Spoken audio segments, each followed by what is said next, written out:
বিসমিল্লাহির রহমানির রহিম। সম্মানিত দর্শক ও শ্রোতা মণ্ডলী, আসসালামু আলাইকুম। মূল কথায় প্রবেশের আগে চলুন একটা আলাপ করে নিই। আচ্ছা, আমরা যে নামাজ পড়ি, নামাজের প্রস্তুতির জন্য আমাদের একটা কষ্ট করতে হয় না? পবিত্রতার একটা বিষয় আছে, তারপর ন্যূনতম অজু তো করতে হয় আমাদেরকে নামাজের প্রস্তুতির জন্য। তো অজু করাটা কিন্তু শীতের দিন হলে অনেক কষ্টকর। শীতের দিনের ফজর এবং এশার অজুটা অনেক কষ্টকর হয়। তারপর নামাজের সময় যে উঠবস করা, মানে রুকু সেজদা, এগুলো বেশ, যারা একটু বয়স্ক লোক তাদের জন্য বেশ কষ্টকর। তো এই যে আমরা কষ্ট করে নামাজটা পড়ি, যদি এই নামাজটা আমাদের আমল নামায় যদি লিখিত না হয়, আমাদের অ্যাকাউন্টে যদি জমা না হয়, হাসরের দিন আল্লাহর সামনে দাঁড়িয়ে যখন আমাদের আমলের হিসাব কিতাব হবে, তখন যদি দেখা যায় যে আমাদের নামাজটা আমাদের অ্যাকাউন্টে জমা হয়নি, তাহলে কেমন লাগবে? মনে অনেক কষ্ট পাওয়া যাবে না? কষ্ট লাগবে না? এত কষ্ট করে নামাজ পড়লাম, কিন্তু আমার নামাজটা অ্যাকাউন্টে জমা হলো না, মানে আমল নামায় সেটা লিপিবদ্ধ নেই, কেন নেই? প্রশ্ন জাগবে। হয়তো কেউ কেউ তখন আমরা চ্যালেঞ্জও করতে পারি যে আল্লাহ, আমি তো নামাজ পড়েছি, 5 ওয়াক্ত নামাজ আমি পড়তাম, আমার তো কোনো নামাজ কাজা নেই, কিন্তু আমার এই অ্যাকাউন্টে কেন এটা জমা হয় নাই? তখন হয়তো ফেরেশতারা সেই ব্যক্তির সামনে রিল চালু করে দেবেন। সেই রিলে ব্যক্তি নিজেই দেখবেন যে তার নামাজের অবস্থা কী। চলুন খুলে বলি বিষয়টা, আসল কথায় প্রবেশ করি, যে জন্য গল্পটা বললাম, আলোচনাটা বলি। আজকে মসজিদে আমার বাম পাশে দাঁড়িয়ে যিনি নামাজ পড়ছিলেন, উনি এত দ্রুত নামাজ পড়ছিলেন যে বিদ্যুতের গতি তো অনেক বেশি, সেটা তো বলা চলে না, কিন্তু অনেক দ্রুত নামাজটা পড়ছিলেন। আমার 1 রাকাত হতে হতে দেখলাম যে ওনার 2 রাকাত হয়ে গেল। আমার 2 রাকাত হতে হতে উনি যেন কত রাকাত করে ফেললেন, খুব দ্রুত। তো এই অবস্থায় ওনার সূরা ফাতিহা পড়া, সাথে অন্য সূরা মেলানো, এগুলো কিভাবে সম্ভব হলো সেটা তো আর আমরা বুঝবো না, যেহেতু সেটা উনি চুপে চুপে পড়েছেন, মনে মনে পড়েছেন। কিন্তু যেটা দৃশ্যমান, যে ওনার রুকু সেজদা এবং রুকু থেকে উঠে দাঁড়ানোর অবস্থাটা, 2 সেজদার মাঝখানে যে বসার অবস্থাটা, এটা তো আমাদের চোখে পড়তেছিল। তো উনি রুকু থেকে সোজা হয়ে দাঁড়াচ্ছিলেন না, রুকু হয়ে একটু সোজা হয়ে উনি সেজদায় চলে যাচ্ছিলেন। 2 সেজদার মাঝখানে যে বসতে হবে, উনি একটু উঠে বসে আবারও দ্বিতীয় সেজদায় চলে যাচ্ছিলেন। মানে রুকু থেকে সোজা হয়ে দাঁড়ানো ওয়াজিব, 2 সেজদার মাঝখানে সোজা হয়ে বসা ওয়াজিব। এই ওয়াজিবটা ওনার ক্ষেত্রে হচ্ছিল না। এখন প্রশ্ন হতে পারে, কেন হচ্ছিল না? উনি তো দাঁড়ালেন, উনি তো 2 সেজদার মাঝখানে বসলেন। কথা হলো, রুকু থেকে সোজা হয়ে দাঁড়াতে হবে। সোজা হয়ে দাঁড়ানো কাকে বলে? সোজা হয়ে দাঁড়ানো বলে এমনভাবে সোজা হয়ে দাঁড়াতে হবে যেন তার মেরুদণ্ডটা যথাস্থানে আসতে পারে। আমরা যখন রুকু করি তখন একটু ডিসপ্লেস হয়। সোজা হয়ে দাঁড়ানোর পর যেন মেরুদণ্ডটা সোজা হতে পারে, আগের জায়গায় আসতে পারে। সেজন্য মিনিমাম 3 সেকেন্ড দাঁড়াতে হয়। আমরা যে রুকু থেকে উঠে একটা হামদ করি, রব্বানা লাকাল হামদ, এটা পড়তে পড়তে 3 সেকেন্ড সময় লাগে, ততক্ষণে মেরুদণ্ড সোজা হয়। তো এইটা পড়লেই মেরুদণ্ড ততক্ষণে সোজা হলো। সোজা হয়ে দাঁড়ানোর যে ওয়াজিবটা আছে, সেই ওয়াজিবিয়তটা আদায় হয়ে যায়। সোজা হয়ে দাঁড়িয়ে এই হামদ, রব্বানা লাকাল হামদ, এটা পড়াটা ওয়াজিব না, পড়া সুন্নত। আরও আছে তারপরে, কেউ কেউ রব্বানা লাকাল হামদ করে হামদান কাসীরান তাইয়িবান মুবারাকান ফিহি ইত্যাদি পড়েন।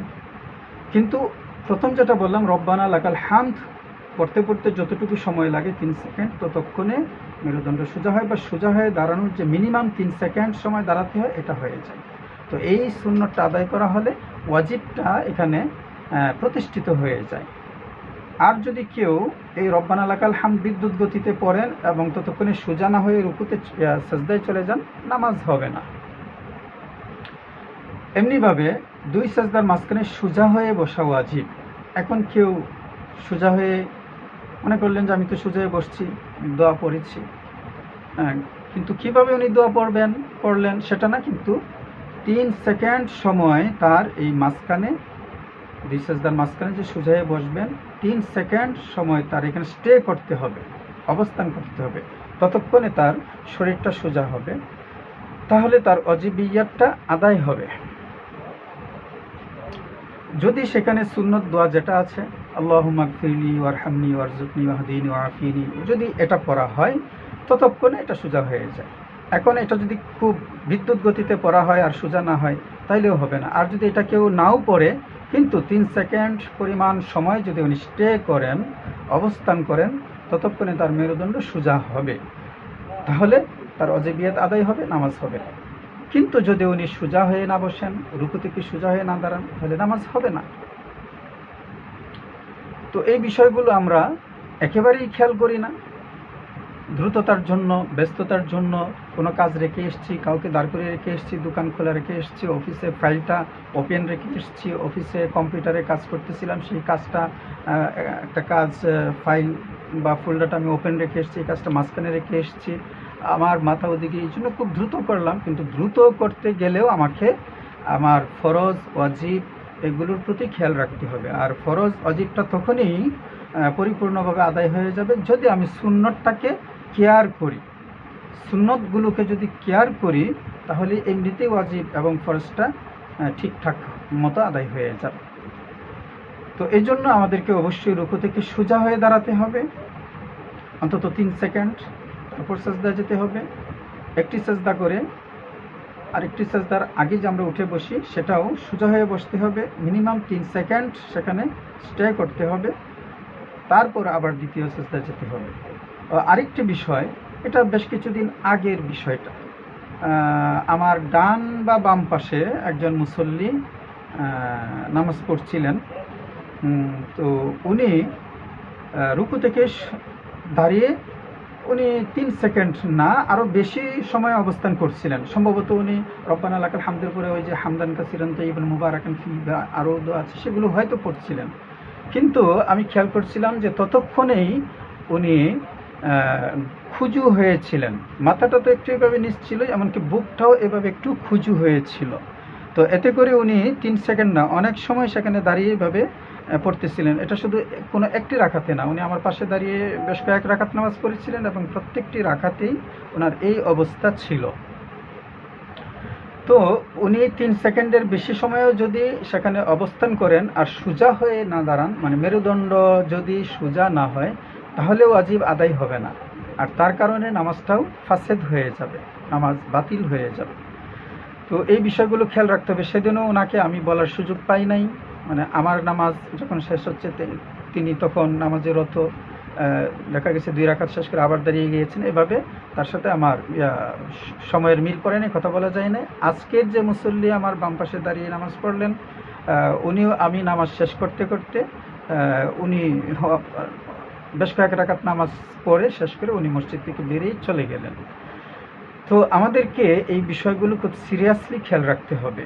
তাহলে এখানে আজকে দুটো বিষয় সামনে আসলো। একটা হলো যে রুকু এবং সাজদা থেকে, রুকু থেকে সোজা হয়ে দাঁড়াতে হবে, সাজদা থেকে সোজা হয়ে বসতে হবে, সেখানে 3 সেকেন্ড স্টে করতে হবে। দ্বিতীয় যে বিষয়টা সেটা হলো যে যদি আমরা রুকু এবং সাজদা থেকে উঠে দাঁড়িয়ে বা বসে যদি 3 সেকেন্ড স্টে করিও, আর যদি আমরা শরীরকে, বডিকে যদি সোজা না করি, একটু বাঁকা করে রাখি, খুজু করে রাখি, তাহলেও ওয়াজিব আদায় হবে না, সেই ক্ষেত্রেও নামাজ হবে না, নামাজ বাতিল হয়ে যাবে। সেজন্যই আমরা হাসরের দিন যেয়ে দেখব যে আমাদের অ্যাকাউন্টে এই নামাজটা হয় নাই, এন্ট্রি হয় নাই। যেমন আপনি আপনার কোনো ব্যাংক অ্যাকাউন্টে টাকা পাঠিয়ে দিচ্ছেন অনলাইনে, কিন্তু সেখানে অ্যাকাউন্ট নাম্বারটা তো আপনাকে যথাযথভাবে লিখতে হবে। এখন দেখা গেল যে একটা ডিজিট, মানে 4 এর জায়গায় 5 লিখলেন বা 1 এর জায়গায় 2 দিলেন, মানে এদিক সেদিক করলেন, তাহলে কি অ্যাকাউন্টে টাকাটা যাবে? যাবে না। পরে যখন আপনি একটু চেক করবেন, অ্যাকাউন্ট থেকে টাকা উঠাতে যাবেন, তো দেখবেন যে আপনার অ্যাকাউন্টে সেই টাকাটা জমা নেই, বা আপনি তো খুব কষ্ট পাবেন তখন টাকাটা গেল কোথায়। হ্যাঁ, এইরকমই হাসরের দিন যে দেখা যাবে যে অ্যাকাউন্টে আমাদের আমল নামায় অনেক নামাজ জমা নেই, এমনিভাবে আরও অন্যান্য আমলও আছে যে একটুখানি ভুলের জন্য গড়িয়ে পড়ে যায়, পানির মতো গড়িয়ে পড়ে যায়। তো সেই ক্ষেত্রে সবগুলির ক্ষেত্রে আমাদের জেনে বুঝে আমল করতে হবে, অর্থাৎ আল্লাহর প্রত্যেকটা হুকুম আর নবীর দেখানো পদ্ধতিতে আমাদেরকে পালন করতে হবে। আল্লাহ তাআলা আমাদেরকে তৌফিক দান করুন।